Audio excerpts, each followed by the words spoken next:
Hello friends, today we will discuss about the human significance of human security.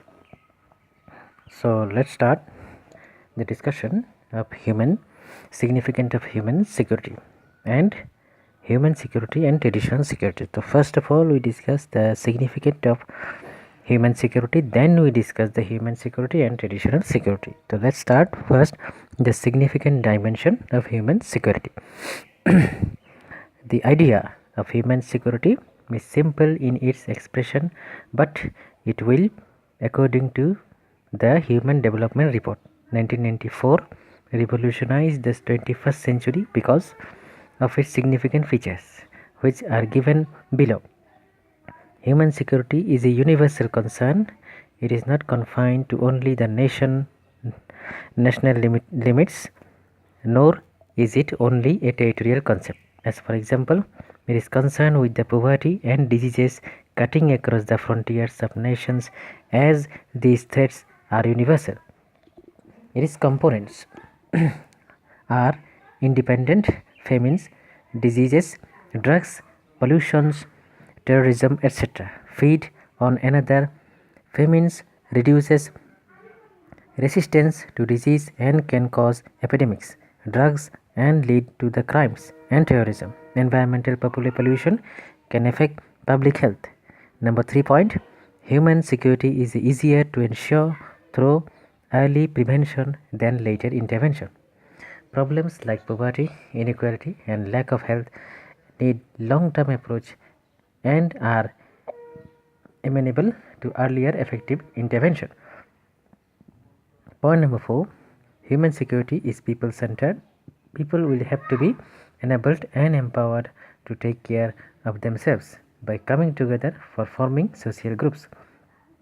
We can add additional features for more enlightened understanding. Point number 5, human security is an integrated approach where concerted and collective action is carried out independent problem faced by the people. It is not defensive concept. It is called for proactive and positive approach. Human security is aided to people in all types of countries, rich or poor, at all time. It deals with the issues like disease, crimes, drug, hunger, etc., which are faced by the people everywhere from country to country and time to time. Now let's discuss the another point, that is human security and traditional security.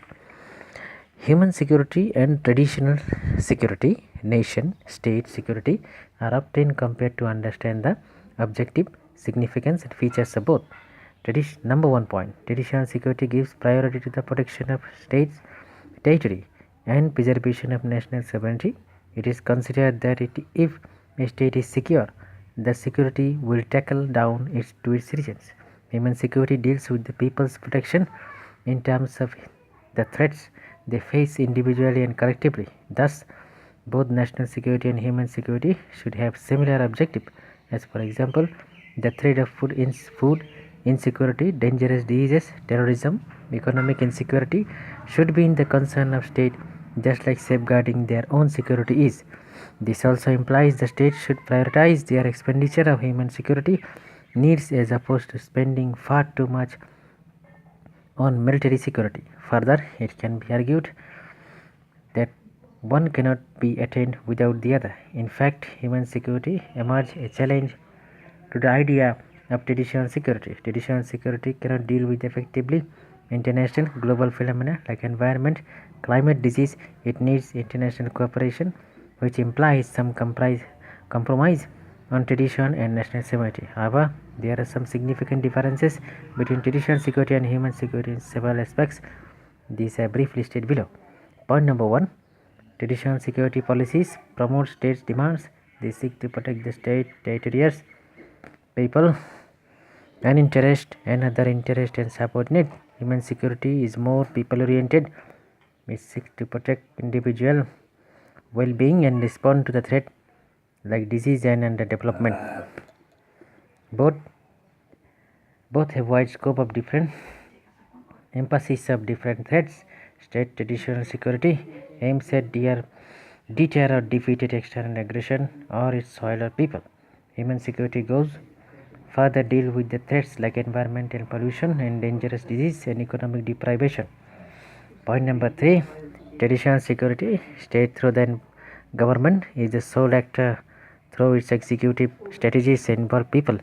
It is presumed that without the state role, there would be